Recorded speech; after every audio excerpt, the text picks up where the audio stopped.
Buenas tardes a todos y a todas. Gusto de verlos.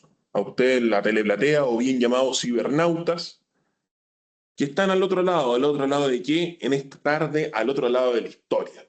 ¿Por qué no? Quiero indicarles que estamos con un invitado de super lujo, ya a través de este conversatorio, no monólogo, sino conversatorio, vamos a ir presentando. Su nombre es Francisco Duarte, historiador, director de directores, director en su momento de más de 19 colegios, y que viene a ser no quiero ocupar, Francisco, la palabra revisionismo, pero viene en revisar, en decantar, en contar, en conocer, en reconocer Así es. algunos aspectos históricos de la ley 21.369. Si podemos poner la primera imagen. Si nos damos cuenta, en la primera imagen, nos percatamos, un segundo, nos percatamos que indica cultura, una malla de significados, sociedad, una malla de interacciones, todo en un socioespacio y esa es la historia. ¿Por qué? Porque la historia nosotros la extendemos y es efectivamente, más allá de lo que indica el manual de cortapalos, yo creo que tú compartes esto conmigo, Francisco, y todos los cibernautas, que es la ciencia social que estudia los acontecimientos del pasado de la humanidad. Se caracteriza por analizar un contexto social, político, económico, geográfico, incluso psicológico. Recientemente estábamos hablando de Jesucristo. Permitir comprender en entender el pasado y su influencia en el presente y el futuro. Conocer los procesos que han dado forma a la humanidad y a las sociedades a lo largo del tiempo. Eso es lo que venimos a hacer desde varios mandatos. Un mandato bíblico, un mandato social, un mandato económico. Revisar ello. ¿Por qué digo esto? Porque quien habla, saludando nuevamente, Diego Co, director de Derechos Humanos y Género de Valle Central, tiene a cargo una política, en este caso, política integral. Algo hemos hablado de eso, Francisco. Leyes a saber, para no aburrir a los cibernautas, 21.369, que viene en erradicar el acoso sexual, la discriminación y la violencia de género, en el ámbito de la educación superior. Luego de ello, tenemos la 21.545, que en revisión anterior, con doña Paula Carrasco, habló de la neurodiversidad, y la 21.545 viene a proteger este paraguas, espectro autista. La 20.422, que habla sobre la discapacidad, colocación de rampas, que se entiende por discapacidad, todas en el ámbito de la educación superior. Pero si nosotros juntamos estos números fomes de estas leyes, llegamos al constructo, al concepto de que esto pertenece a la órbita de los derechos humanos. Vamos a hablar un poquito de los derechos humanos, pero antes de eso, quiero andar en lo siguiente. Los invito a activar su código RQ para que...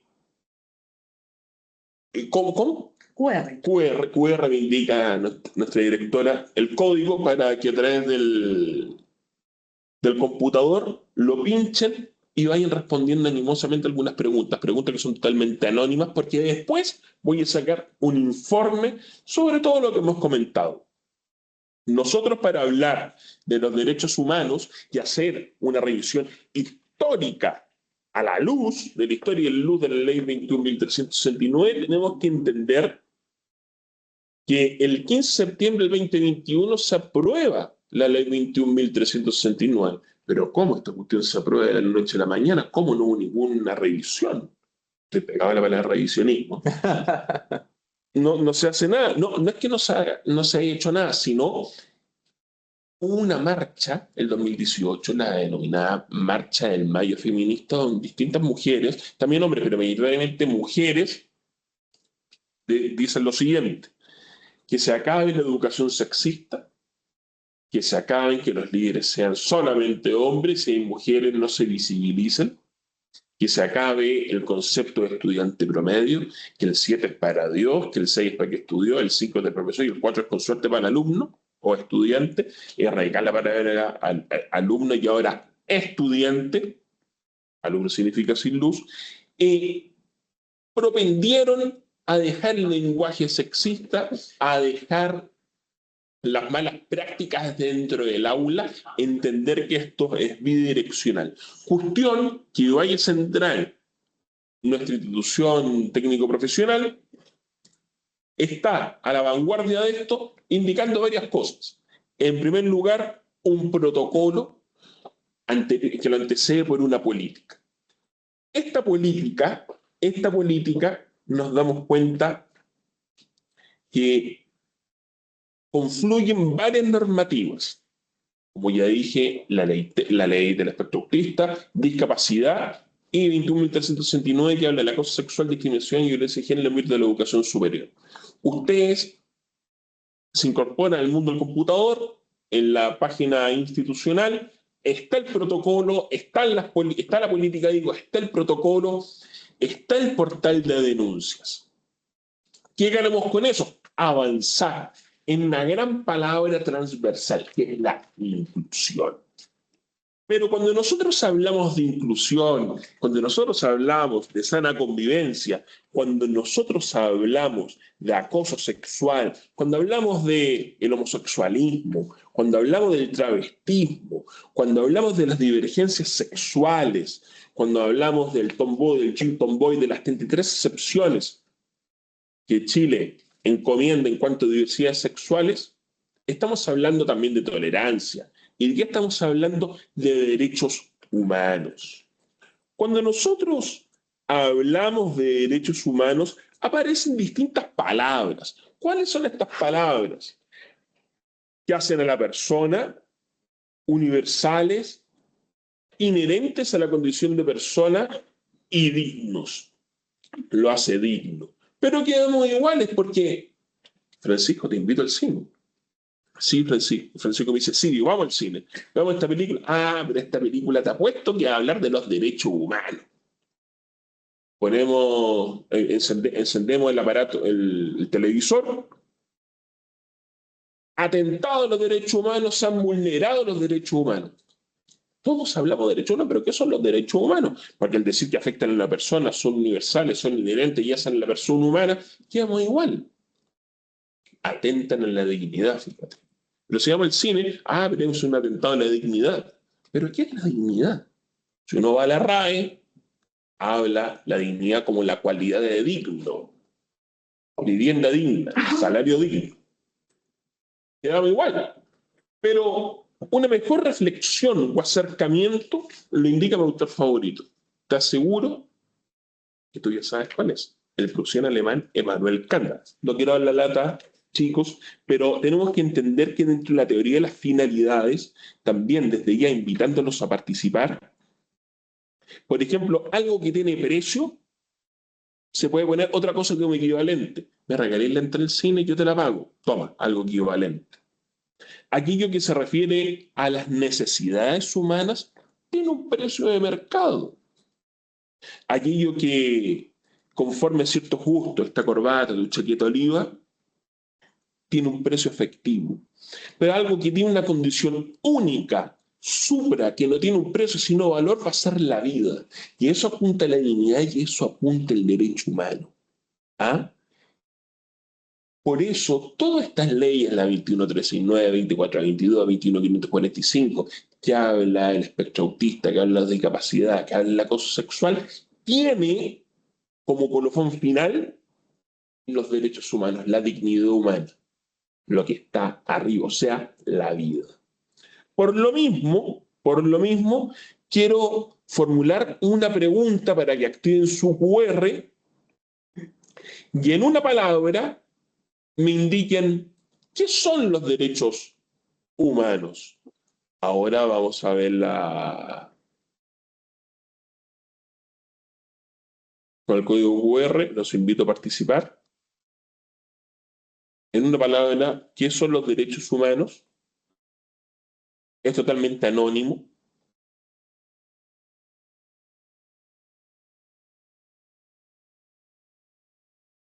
nos damos cuenta que ya hay algunas respuestas, ¿cierto, Karina? Equidad, respeto, igualdad, utopía. Mira,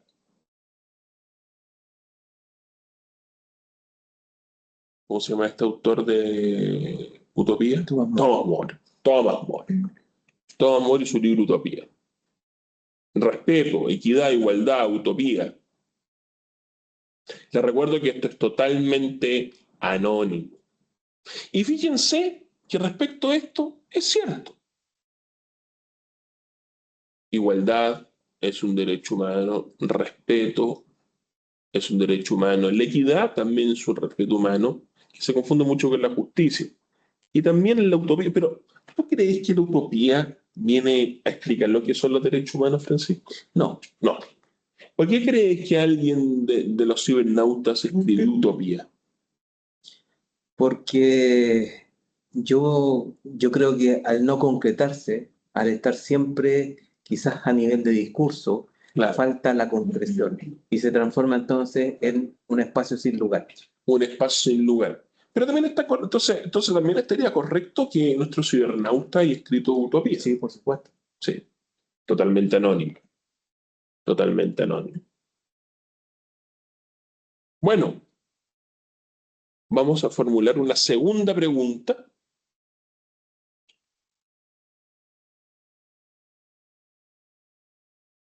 ¿Ustedes, estimados y estimadas, se han sentido discriminados y o acosados a ICIPB en IPVC?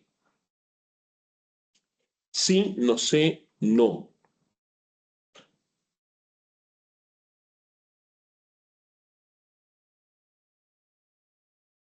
Aplica para los estudiantes a distancia también. De todas las formas y de todos los medios y todas las formalidades. Telemáticos, presenciales, etc.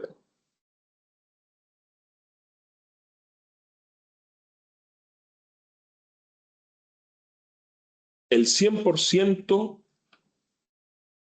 esta vez dice que no. Son tajantes. Les recuerdo que esto es totalmente anónimo.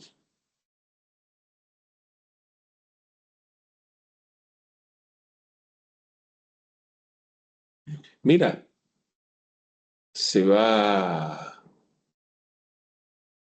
definiendo esto 50 y 50. No sé, no sé. Chuta, chuta. Los invito a participar, cibernautas, estudiantes, todo de IPVC, a escanear el código QR o ingresen a mentimeter.cl.com. Esto es totalmente anónimo.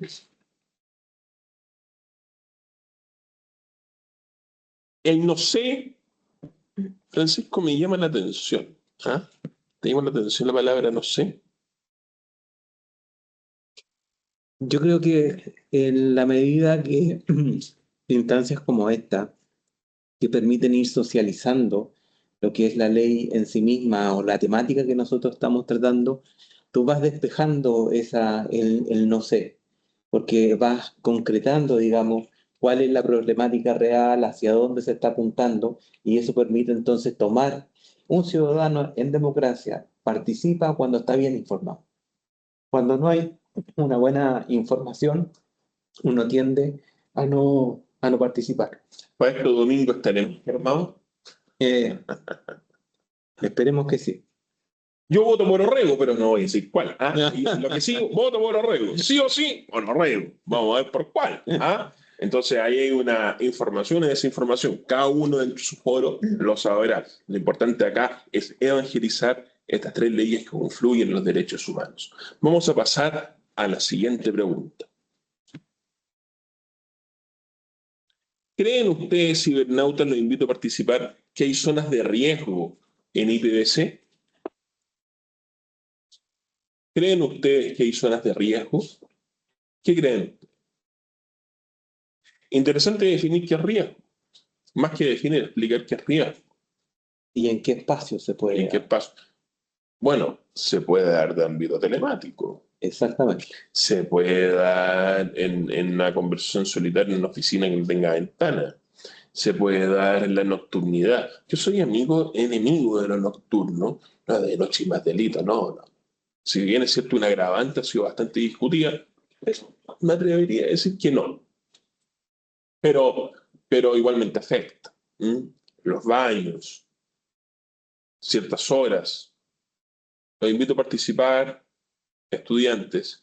¿Creen que hay zonas de riesgos en IPVC?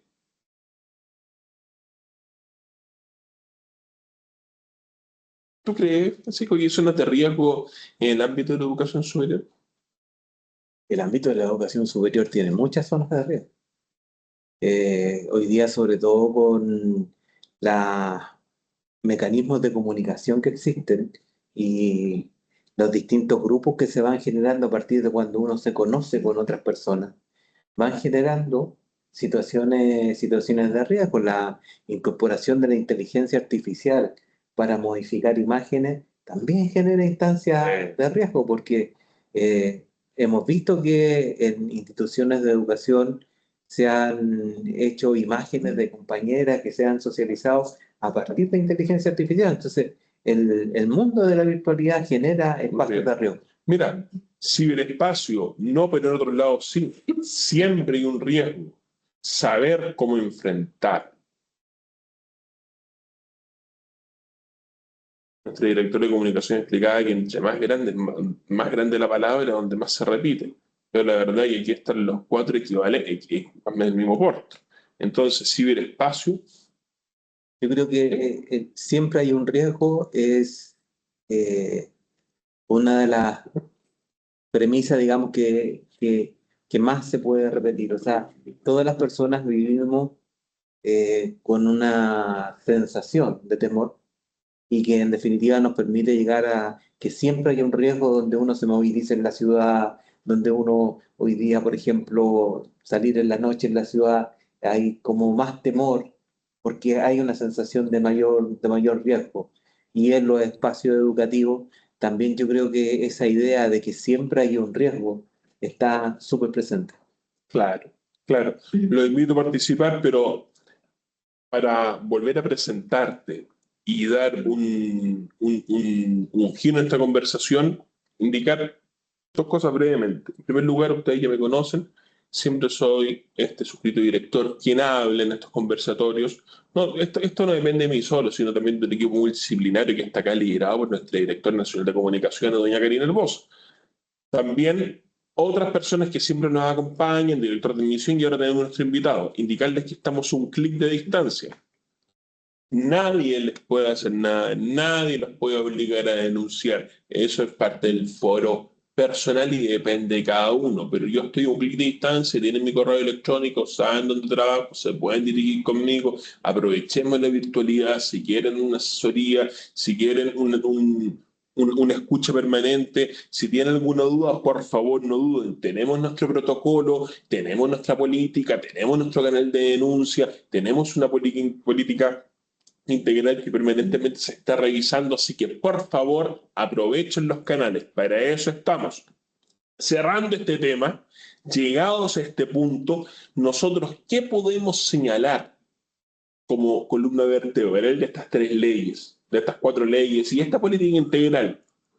Podemos decir que los derechos humanos tutelan el ordenamiento jurídico internacional. Nosotros obedecemos el mundo que estamos viviendo, de acuerdo a la cultura predominante, el lugar y tiempo que corresponde a esa naturaleza. Nosotros respetamos el mundo, pero estamos en Chile. El derecho humano es uno solo, pero es distinto el de Argentina, es distinto el de Venezuela, distinto el de Brasil, distinto el de Estados Unidos, distinto al de Canadá, etc. Se respeta el derecho humano, pero cada derecho humano es distinto, porque nosotros tenemos una democracia distinta, tenemos una manera de vivir distinta, etc. Tiene que haber una responsabilidad de cada uno de nosotros de carácter internacional y nacional a través de este multiculturalismo que estamos viviendo y a través de esta cosmovisión. Dicho eso, y sin aburrir los estudiantes cibernautas, quiero dejarlos con Francisco Duarte Díaz, el cual es historiador, experto en educación, director de 19 colegios, tiene carrera en el cuerpo, una persona muy simpática y es muy difícil congregarlo porque es una persona muy ocupada. Sin embargo, se dio el tiempo de estar en nuestra institución y estar hoy día con nosotros hablando de qué, de la historia de la ley 21.369 a la luz de la ley 21.369. Ya se me olvidó un poco el título, pero lo importante es indicar la ley 21.369 y su historia. Previo a eso, nosotros vamos a mostrar una imagen que se va a proyectar en este momento, que les quiero indicar lo siguiente. Tú me avisas. Bien. ¿Qué exigencias de la ley 21.369 obligan a las instituciones de educación superior? Crear una política integral, lo tenemos. Modelo de prevención, lo tenemos. Nosotros tenemos en Valle Central un equipo multidisciplinario donde se está actualizando, manejo de instrumentos, manejo de detenciones, revisionando, como la palabra que estamos hablando de la ley. Tenemos un equipo de prevención, actualmente nos estamos capacitando con el Ministerio de la Mujer y Equidad de Género en temas, en temas del orden de la ley 21.369 y leyes del RAM. A Dios gracias, tenemos 0 denuncias, pero igualmente en el evento de existir contamos con un equipo de sanción tendiente a una división de funciones totalmente privado, no es de carácter público, de un tratamiento reservado, una congruencia, etcétera. ¿Por qué digo esto? Que nosotros tenemos en la política integral un modelo de prevención y ante una denuncia un modelo de investigación y sanción. Porque todas estas leyes, el espectro autista, la ley de discapacidad y la ley 21.369, hablan de un respeto irrestricto, como digo, al derecho humano. ¿Y cómo se visibiliza? ¿Cómo se canaliza eso? A través de los canales de atención. ¿Cuáles son? Una política y un modelo de investigación y sanción. Les insisto, por cuarta vez, cualquier cosa, estoy a un clic de distancia y pueden hablar conmigo por cualquier duda, sugerencia, reclamo. De mediante no, pero si tienen una denuncia, también. Contamos con política, protocolo y canal de denuncia. Dicho eso, yo abro el fuego contigo, Francisco. ¿Es correcto decir qué es la historia y qué es la historia de la ley? ¿A qué apunta eso? Primero, Diego, agradecer tu invitación, agradecer a los cibernautas que están compartiendo esta reflexión sobre la ley 21.369.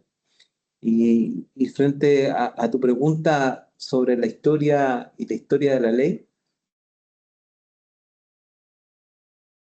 primero como profesor señalarles que nosotros estamos generalmente, tenemos hacemos una relación de la historia con lo que nosotros cuando fuimos al colegio nos enseñaron como historia. Pero eso es historia escolar. Tiene una finalidad curricular, tiene una finalidad para que las personas cumplan con ciertos requerimientos y esos requerimientos posibiliten la autonomía de las personas. Entonces, cuando nosotros hablamos de historia, Diego, más bien hablamos de historiografía. La historia es lo inconmensurable, aquello que no podemos conocer, aquello que, imagínate tú, cuántos miles de años de historia nos anteceden. Es imposible conocer todos los procesos vividos por todas las personas en ese largo deambular. Por lo tanto, lo que se ha sistematizado se debe denominar historiografía. Ese es el concepto específico. Y la historiografía nos permite entonces adentrarnos en temas puntuales para poder saber por qué hemos llegado y por qué estamos, por ejemplo, conversando sobre la ley 21.369.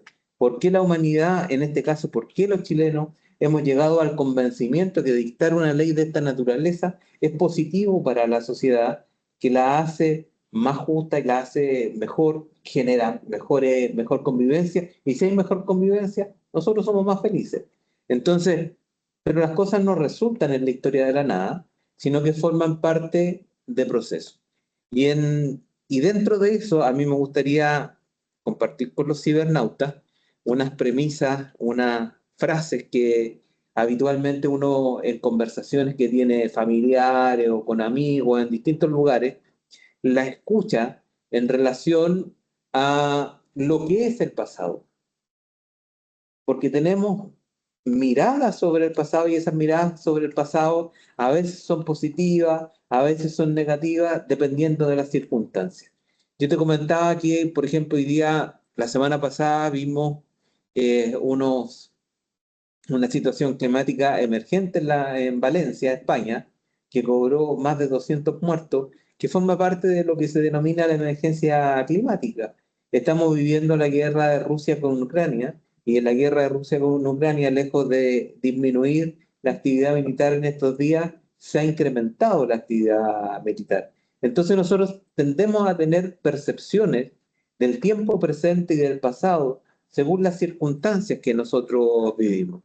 Entonces, ahí nosotros tenemos, ustedes están viendo, unas premisas que me gustaría que pudieran ustedes marcar cuál de ellas han escuchado con mayor familiaridad o con cuál de ellas ustedes se sentirían en esa mirada hacia el pasado más cercana. Entonces dice, cualquier tiempo pasado fue mejor, en mis tiempos las cosas eran distintas, antes, antes sí que se vivía bien, éramos felices y no lo sabíamos. El pasado siempre parece más bonito. Cuando yo era joven, todo era mejor.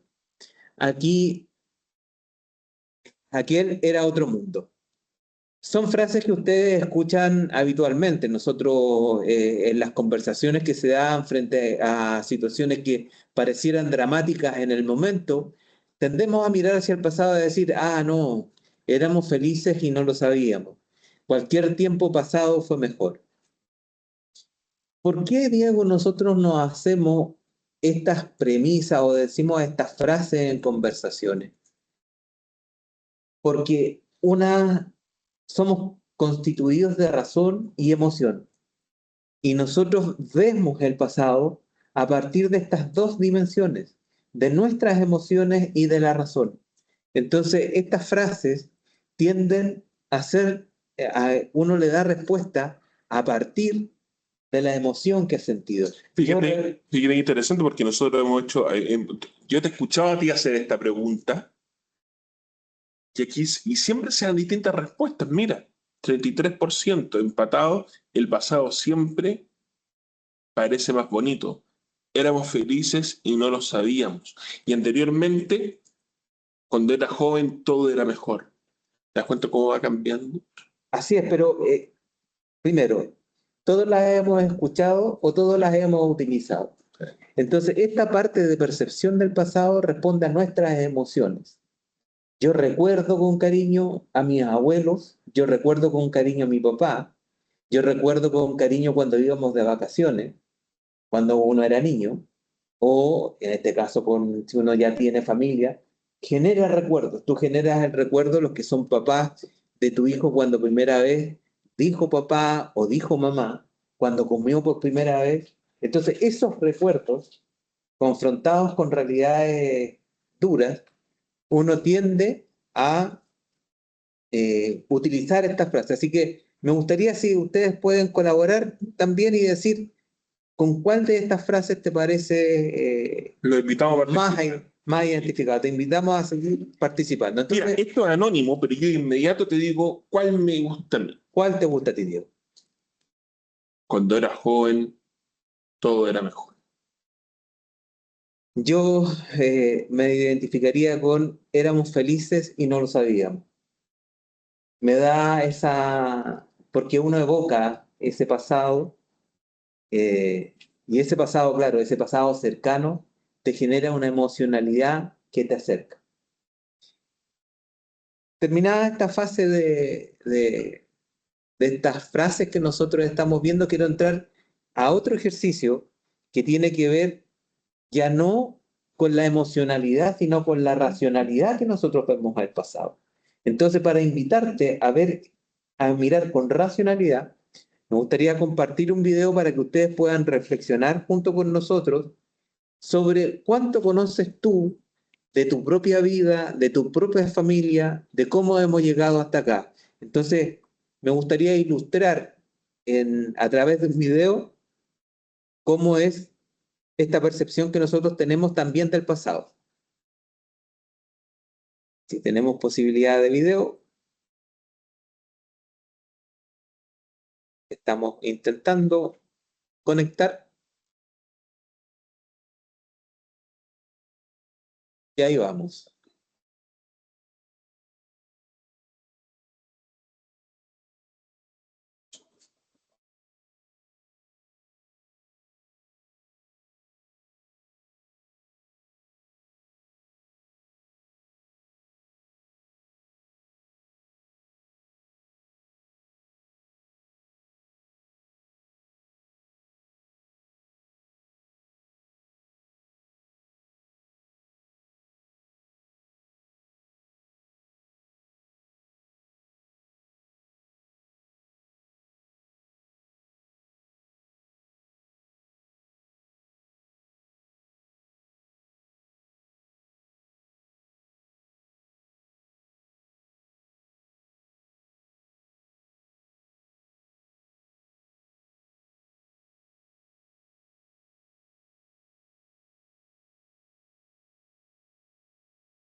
Con este video, Diego, y yo invito a los cibernautas a hacerse la pregunta, de todas estas generaciones, de estas 4.000 personas que nos antecedieron, que te antecedieron, que tú estabas ahí porque ellos existieron, pero ¿cuántos de esos nosotros conocemos?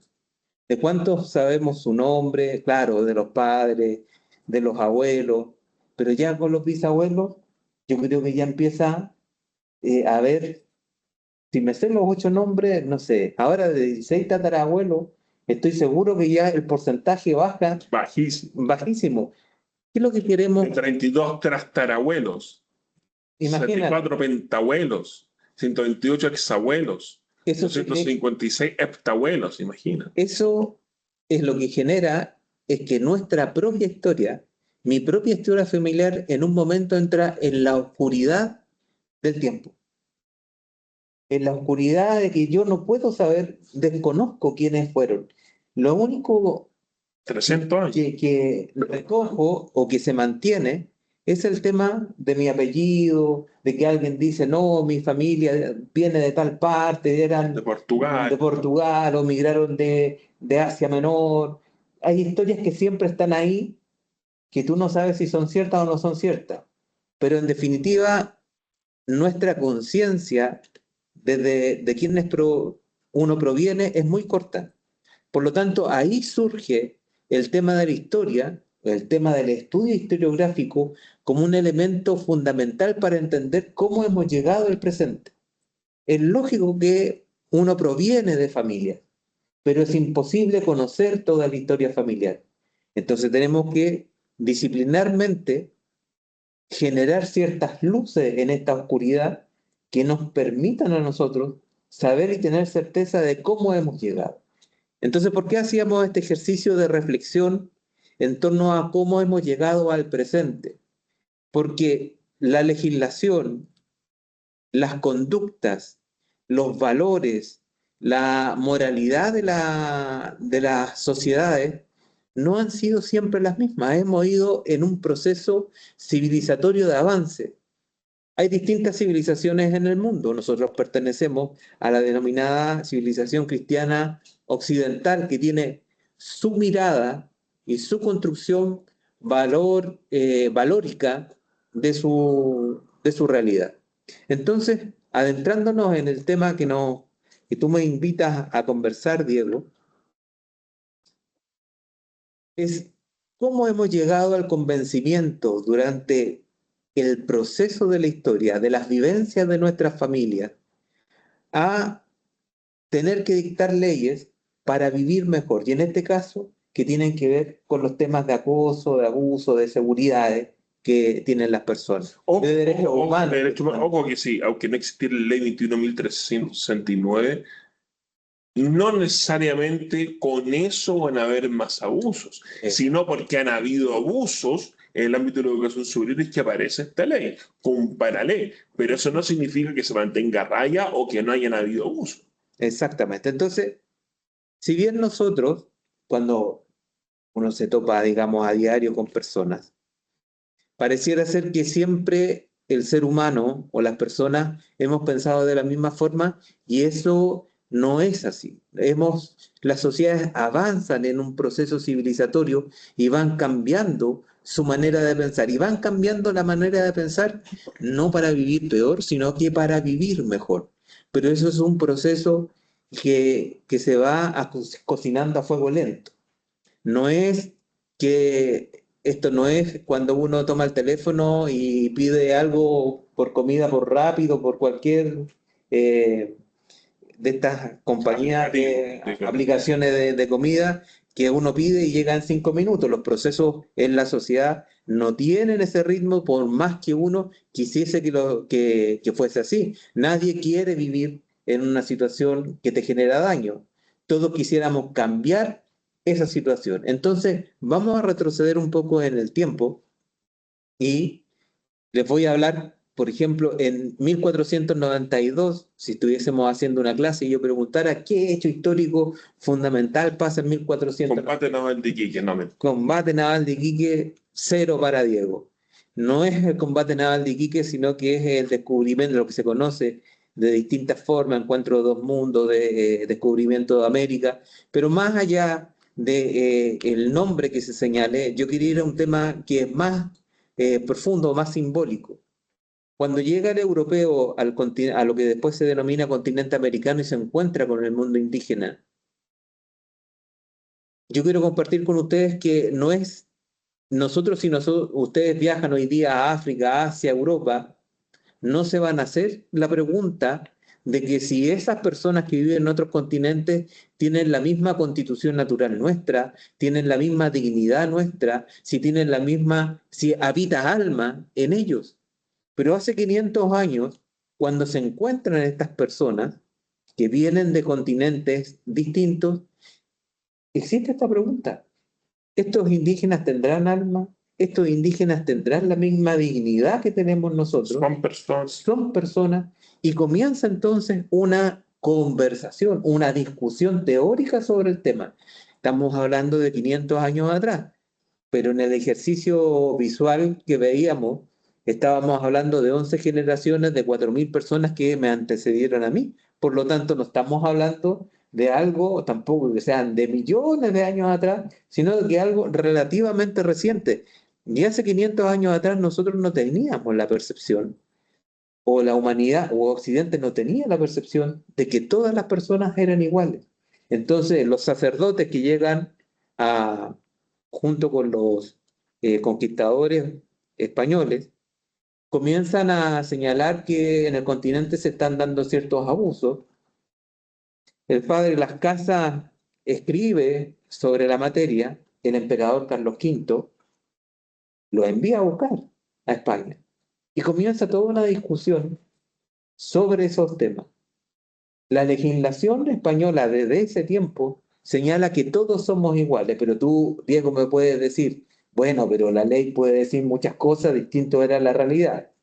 Y eso también lo podemos compartir, porque había un viejo refrán que dice que la ley se acata pero no se cumple. Una cosa era que la corona dijera que todos éramos iguales y otra cosa que eso efectivamente fuese así en la realidad recóndita de la Capitanía General de Chile, donde se encontraban un par de conquistadores con el mundo indígena.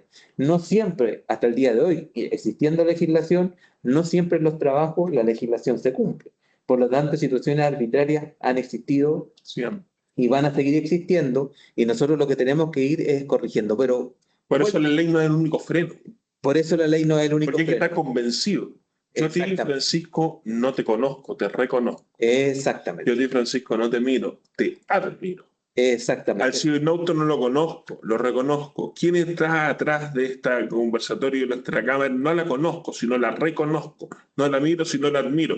Eso eso, más que sonar poético, suena como una aceptación de las cosas como son. O sea, yo tengo pleno convencimiento que en IPVC no van a cometerse delitos y que hay una política integral para evitar esas acciones. Si no lo creyera, no creo que estaría acá. Y estar acá habría muchas faltas porque no se estaría creyendo, no se estaría sensibilizando. Entonces, mira, No Diego, sé si es correcto por donde voy, porque sí, así te interpreto. sí. Entonces, mira, Diego, lo primero fue conocernos y en el conocernos, convencernos de que que teníamos la misma naturaleza, que los dos tenían alma, que son situaciones que hoy día nadie podría en cuestión, pero hace 500 años sí se ponía en cuestión. Entonces comenzamos a avanzar en esa dirección y mejorando ese tipo de razonamiento y convenciéndonos cada vez más que éramos iguales, pero había que dar un salto, había que subir otro escalón, porque primero reconocernos era una situación básica. El segundo escalón que dimos fue declararlo. Entonces tenemos que en la independencia de Estados Unidos, en la Revolución Francesa, ya se comienza a reconocer, a dejar por escrito en normativa que éramos iguales. Y eso va a ir paulatinamente generando derechos de los ciudadanos, derechos de los ciudadanos que permiten elegir. Pero ¿quiénes elegían a las autoridades públicas? Los hombres. En el caso chileno en el siglo XIX, hombres que supieran leer o que tuviesen patrimonio. Y paulatinamente se fue avanzando en esa idea de los derechos, que éramos todos iguales, y fuimos avanzando hasta el siglo XX. Pero piensen ustedes que cuando hablamos del siglo XX, estamos hablando de personas que nacieron a partir del año 1900, que nosotros ya conocimos que esos fueron nuestros abuelos, y que nuestras abuelas, cuando eran niñas, no tenían derechos ciudadanos, que fueron conquistados a partir de los años 40, en el caso chileno, de los años 40 en adelante. Si tú me preguntas, Diego, Francisco, ¿cuál fue la primera presidenta mujer que hubo en el continente americano? Fue recién en el año 1974 con Estela Martínez de Perón, el año 74. Eso fallé. Eso fue ayer. Y en Chile, la primera presidenta fue hace segundo, digamos, que fue en 2 periodos. Por lo tanto, la incorporación a la vida pública y que son, hace 500 años nos conocimos y dijimos, bueno, sí, todos tenemos alma, todos somos humanos. Fuimos avanzando y fuimos construyendo derechos políticos, pero los derechos políticos no es todo, no nos constituyen en un ser, nos constituyen en ciudadanos, pero no en la totalidad. Fuimos avanzando y en ese avance civilizatorio comenzaron a surgir otras necesidades y esas otras necesidades fueron la incorporación de las mujeres a la vida pública. Como te decía recién y como escuchaba ayer en un programa, piensa tú que Gabriela Mistral recibe el premio Nobel y cuando recibe el premio Nobel las mujeres en Chile aún no podían elegir presidente de la República. Entonces, hay reconocimientos de una naturaleza, pero de otros no. Fuimos avanzando paulatinamente y fuimos conquistando derechos políticos. De los derechos políticos hemos ido avanzando a derechos individuales, no ya a lo genérico, no a decir todos tienen alma, no a decir, no, que todos tienen que tener derechos políticos, sino que después dijimos, pero yo quiero que se reconozca mi individualidad, porque yo formo parte de este todo. ¿Qué cree que se defiende más ahora, lo colectivo o lo individual en la actualidad? Porque tanto estas normativas, que te la repito, 21.369, 21.422, 21.545, pero ¿a qué atañen a nuestros estudiantes únicamente? Ya sabemos que es transversal, a lo colectivo o a lo particular. Hasta la década de los 70 se defendió la individualidad, que pasar de lo general a la particularidad del individuo. Posterior a eso, en las últimas luchas por conseguir derechos, se ha incorporado o se ha instalado el tema de lo colectivo. Porque yo ahora quiero que me reconozcan individualmente, pero también quiero que reconozcan el colectivo al cual yo pertenezco. Y esos colectivos pueden ser muy minoritarios, pero no porque sea minoritario, las sociedades no los van a reconocer. Por lo tanto, si bien en un momento exigí que se me reconociera como individuo, luego quiero que se me reconozca como parte del colectivo minoritario al cual pertenezco. Y en esto hemos estado, por lo menos los últimos 20 años, con mucha fuerza. Y eso da mucho para discusión de carácter pública, Bueno, y el política. Valle Feminista del 2018. Por eso.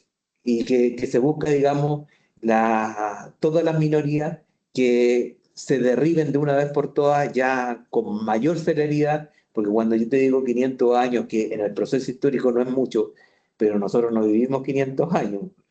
Nosotros, nuestra esperanza de vida hoy son 85 años, pero en los años 70 eran 60 y en los años 40 eran 35, 40. Y salía el diario, anciano ha muerto, y tenía 35 años. Exactamente. Entonces, la esperanza de vida es distinta, por lo tanto, la percepción que nosotros tenemos de nuestra vida o cómo queremos que ésta se resuelva va cambiando. Además, si nosotros vamos a vivir más tiempo, queremos vivir mejor y tenemos el derecho a vivir mejor. Entonces, en el último tiempo, eso es lo que lo que se ha logrado. Entonces, hace 500 años comenzamos a discutir. Durante los 500 años hemos ido avanzando en esa dirección. ¿Tú crees que estas leyes, al margen de tu definición de lo colectivo y lo individual, ¿tú crees que estas leyes han servido a los institutos profesionales? A ese punto quería ir. La ley, bueno, un estudiante que termina su enseñanza secundaria debe saber que la ley es un cuerpo normativo que manda, prohíbe o permite. Esa es la división básica de la ley. Todo ciudadano debe saber qué es ese cuerpo normativo. Pero es un cuerpo normativo, el cuerpo normativo no puede estar por sobre, condiciona los actos de la persona, pero no pueden ser la esencia de nuestra persona, porque la esencia de nuestra persona está en nuestras convicciones, está en nuestra ética, en cómo nosotros nos enfrentamos. Entonces, una cosa es conocer la ley. Nosotros tenemos una constitución, tenemos un sinfín de leyes, y otra cosa es reconocernos en la ley.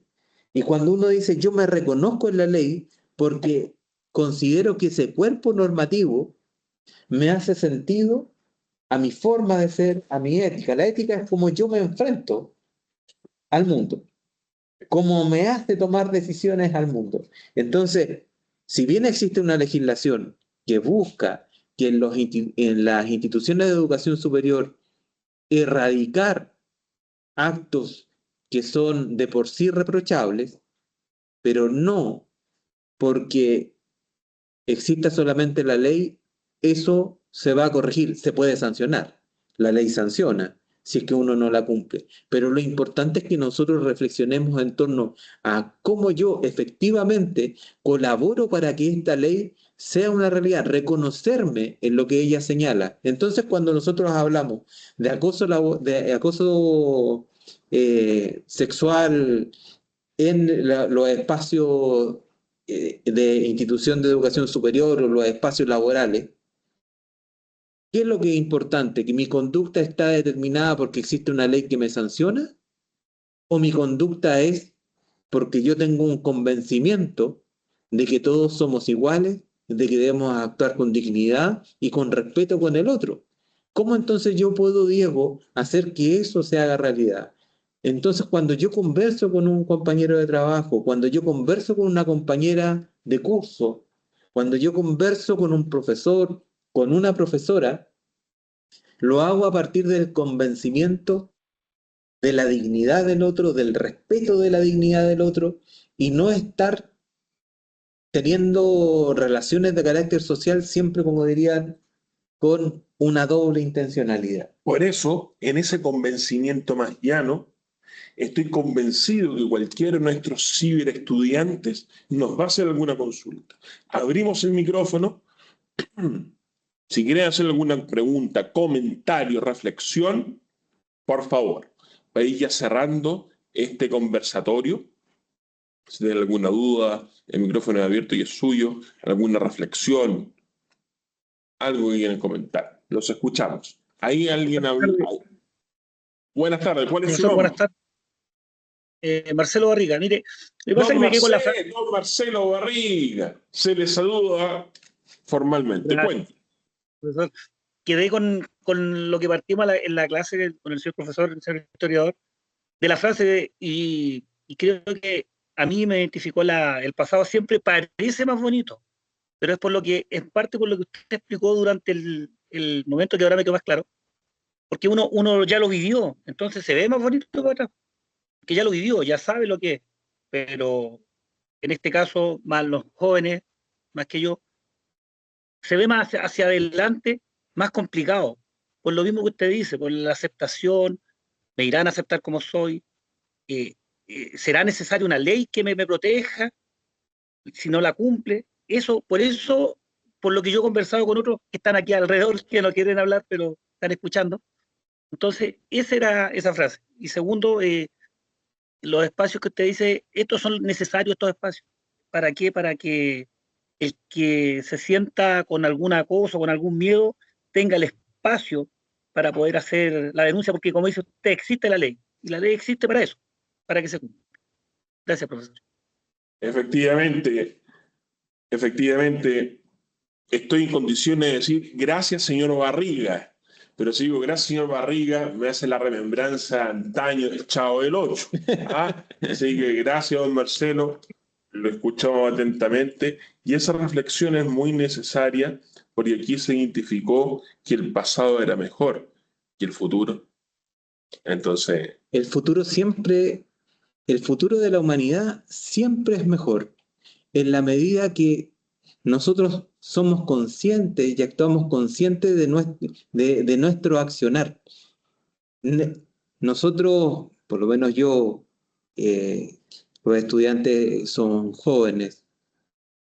Cuando niño uno veía historias de superhéroes, pero los superhéroes son para la entretención cuando uno es infantil.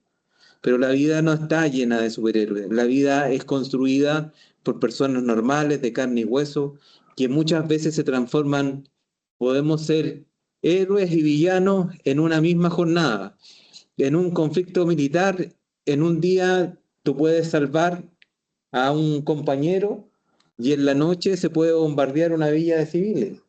Uno en el día puede ser héroe y villano a la vez, pero depende de nosotros, de las convicciones que nosotros vamos acuñando junto a nuestra familia, junto a las personas que nosotros vamos construyendo la vida, permiten augurar un futuro. ¿Es más complejo? Sí, es más complejo. Piensa tú, Diego, que hace 53 años atrás, en la 1970, habían 3.000 millones de seres humanos. 50 años después hay 8.000 viviendo en ciudades. Entonces, eso genera complicaciones. Pero si bien genera complicaciones, también nos pone a nosotros un desafío, a quienes trabajamos en educación superior, a quienes trabajan en reparticiones públicas, que son carabineros, gendarmes, educadoras de párvulos, funcionarios públicos propiamente tal, a ponernos un desafío de que cuando la tarea pareciera ser titánica, hay que poner más empuje, más decisión para que las cosas vayan a mejor. ¿Van a ir siempre a mejor? No porque la vida tiene obstáculos, no porque la vida es compleja. Nadie nos dijo que la vida, el paraíso terrenal está hecho acá. La vida tiene complejidades que debemos saber afrontarla, pero con la convicción. No solamente porque existe la ley nos debe acompañar para aquellos que quieran salirse del camino, volver a enrielarlo. Pero en la medida que todos somos capaces de actuar moralmente con altura de miras, sí el futuro se ve mejor. por eso con esa altura de miras, con ese convencimiento, con esa aptitud y con esa actitud, quiero dar las gracias primeramente a Dios, porque donde hay dos más o tres personas, entre medio está Él. En segundo lugar, quiero dar las gracias a todos nuestros estudiantes que se han dado el tiempo de estar conectados en temas tan interesantes como este. Quiero dar gracias a nuestra directora nacional de comunicaciones, doña Karina Herbosa, por todo este despliegue escénico. Podríamos hacer un spot sobre todo lo que significa armar esto, chascarros, chistes, etcétera, armar esto, para estar suscrito y director. Y quiero dar las gracias a ti, Francisco.